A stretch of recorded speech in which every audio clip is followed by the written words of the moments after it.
ಒಗ್ಗಟ್ಟಿನಲ್ಲಿ ಬಲವಿದೆ, ಒಡಕಿನಲ್ಲಿ ಸೋಲಿದೆ ಅಂತ ಗಾದೆ. ಆದ್ರೆ ತಾವು ಅರ್ಥ ಮಾಡ್ಕೊಳ್ಬೇಕು, ಒಬ್ಬ ಶ್ರೀಮಂತ ವ್ಯಕ್ತಿ ಮಲಗಿದ್ದಂತೆ ರಾತ್ರಿ ವೇಳೆಯಲ್ಲಿ. ಶ್ರೀಮಂತ ವ್ಯಕ್ತಿ, ಬೇಕಾದಷ್ಟು ಆಸ್ತಿ ಅಂತಸ್ತು ಎಲ್ಲ ಇದೆ. ಮಲಗಿರುವಂತ ವೇಳೆಯಲ್ಲಿ ಆ ಅದೃಷ್ಟ ಲಕ್ಷ್ಮಿ ಹೇಳಿದ್ಲಂತೆ,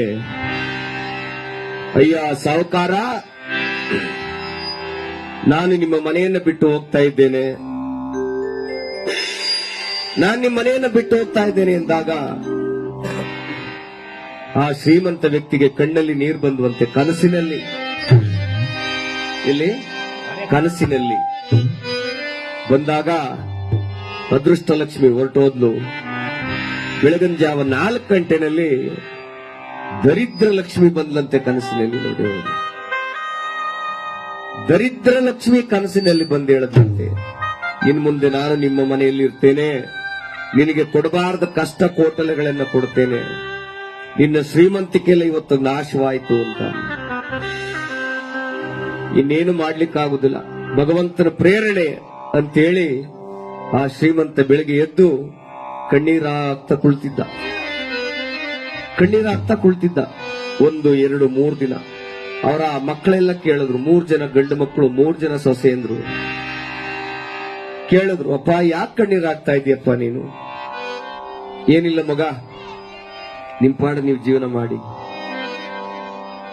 ಅಲ್ಲಿ ಬೋರ್ವೆಲ್ ಹಾಕಕ್ ಹೋಗಿದ್ರು, ಬೋರ್ವೆಲ್ ಫೇಲ್ ಆಗೋಯ್ತು. ಓಹೋ, ಅದೃಷ್ಟ ಲಕ್ಷ್ಮಿ ಹೋದ್ಮೇಲೆ ಈ ಗಂಗಾಲಕ್ಷ್ಮಿನೂ ಕೂಡ ನಮ್ಮ ಮನೆಗೆ ಬರ್ಲಿಕ್ಕೆ ಇಷ್ಟಪಡ್ಲಿಲ್ಲ.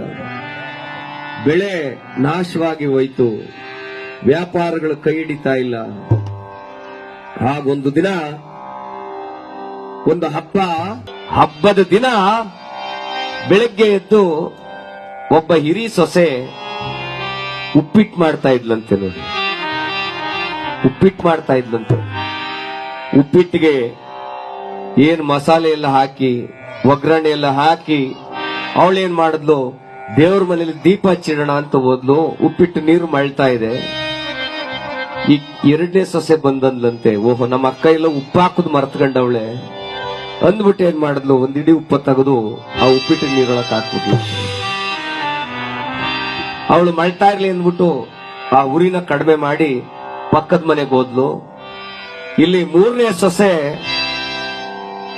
ಸೊಸೆ ಬಂದು ನೋಡಿದ್ಲು, ಓಹೋ ಯಾರು ಉಪ್ಪು ಹಾಕೋದು ಮರ್ತವ್ರಿ ಅನಿಸ್ತದೆ ಅಂದ್ಬಿಟ್ಟು ನಾನು ಒಂದಿಡಿ ಹಾಕೋಣ ಅಂದ್ಬಿಟ್ಟು ಆ ಅಮ್ಮ ಒಂದಿಡಿ ಉಪ್ಪನ್ನ ಹಾಕಿದ್ಲು.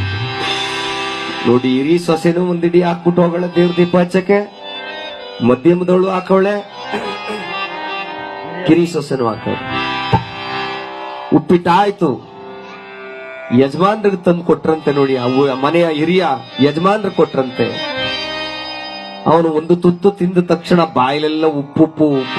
ಅಯ್ಯೋ, ಆಗ ಅವನು ಯಾರಿಗೂ ಹೇಳಲಿಲ್ಲ, ತನ್ನ ಪಾಡಕ್ ತಾನು ತಿಂತ ಹೇಳ್ದ, ಅಯ್ಯಯ್ಯೋ ಅದೃಷ್ಟ ಲಕ್ಷ್ಮಿ ಹೋದ್ಮೇಲೆ ತಿನ್ನುವ ಅನ್ನನೂ ಉಪ್ಪಾಗೋಯ್ತಲ್ಲಪ್ಪ. ಅಪ್ಪ ತಿಂದ ಆದ್ಮೇಲೆ ಹಿರಿ ಮಗ ಬಂದ, ಅವನ್ಗೂ ಉಪ್ಪಿಟ್ಟು ಹಾಕೊಟ್ರು. ಅವನು ತಿಂದ, ಉಪ್ಪಿನ ಅಂಶ ಕಾಣ್ತಲ್ಲ.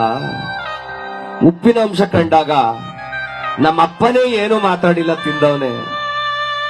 ನಾನ್ ಮಾತಾಡಿದ್ರೆ ಸರಿ ಹೋಗುದಿಲ್ವಲ್ಲ, ಇದು ಒಗ್ಗಟ್ಟು ಒಡೆದೋಯ್ತದೆ ಅಂದ್ಬಿಟ್ಟು ಅವನು ಉಪ್ಪಿಟ್ಟ ತಿಂದ. 2ನೇ ಮಗ ಬಂದ, ಅವನು ಉಪ್ಪು ನೋಡ್ದ, ಉಪ್ಪಿಟ್ಟು ಉಪ್ಪಾಗದೆ. ನಮ್ಮ ಅಣ್ಣ ನಮ್ಮ ಅಪ್ಪನೇ ಏನು ಮಾತಾಡದ್ರೆ ತಿಂದವ್ರೆ ಅಂತ ಅವನು ತಿಂದೇ ಹೋದ. ಕೊನೆ ಮಗ ಬಂದ, ಅವನು ತಿಂದ, ಅವನು ಏನು ಮಾತಾಡ್ಲಿಲ್ಲ. ಆಗ 3 ಜನ ಸೊಸೆಯಂದಿರು, ಅತ್ತೆ 4 ಜನನು ಒಟ್ಟಿಗೆ ಕೂತ್ಕೊಂಡು ತಿನ್ನುವಾಗ ಎಲ್ಲಾರ್ಗೂ ಬಾಯಿಗೆ ಉಪ್ಪು ಸಿಗ್ತಾ ಇದೆ, ಆದ್ರೂ ಒಬ್ರು ಹೇಳ್ತಾ ಇಲ್ಲ. ಯಾಕೆ ಅಂದ್ರೆ ಮನೆ ಯಜಮಾನನೇ ಸುಮ್ಮನೆ ತಿಂದವನೇ ಅಂದ ಮೇಲೆ ನಮ್ದು ಯಾವ ಲೆಕ್ಕ ಅಂತೇಳಿ ಅವರೆಲ್ಲ ತಿಂದ್ರಂತೆ. ತಿಂದ ಆದ್ಮೇಲೆ ಕೈ ತೊಳೆದು ಕೂತ್ಕೊಂಡು, ಅಪ್ಪ ಪರಮಾತ್ಮ, ಲಕ್ಷ್ಮಮ್ಮ, ಲಕ್ಷ್ಮೀದೇವಿ, ನನ್ನವ್ವ ಎಲ್ಲ ನಿನ್ನಿಚ್ಛೆ ಕಣಪ್ಪ ಅಂದಂತೆ ಅವನು. ಆಗ ಆ ಮನೆಯಲ್ಲಿದ್ದಂತ ದರಿದ್ರ ಲಕ್ಷ್ಮಿ ಹೇಳಿದ್ಲಂತೆ, ಈ ಮನೆಯಲ್ಲಿ ನಾನಿರೋದಕ್ಕೆ ಲಾಯಕ್ಕಿಲ್ಲ.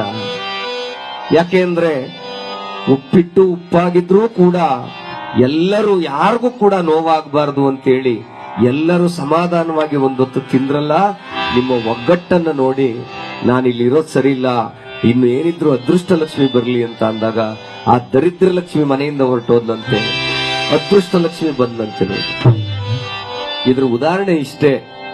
ಏನಪ್ಪಾ ಅಂದ್ರೆ ಯಾವುದೇ ಕಾರಣಕ್ಕೂ ನಮ್ಮ ಮನೆಯಲ್ಲಿರ್ತಕ್ಕಂಥ ಒಗ್ಗಟ್ಟನ್ನ ಬಿಡಬಾರದು. ಯಾರ್ದೋ ಒಂದು ತಪ್ಪಾಗಿರುತ್ತೆ, ಯಾರ್ದೋ ಒಂದು ಸರಿಯಾಗಿರುತ್ತೆ, ಅದನ್ನೆಲ್ಲ ಸರಿದೂಗಿಸ್ಕೊಂಡು ಹೋದ್ರೆ ನಮ್ಮ ಮನೆಯಲ್ಲಿ ಅದೃಷ್ಟ ಲಕ್ಷ್ಮಿ ಅಂತ ಒಂದು ವಾತಾವರಣ ತುಂಬಿ ತುಳುಕಾಡ್ತದೆ.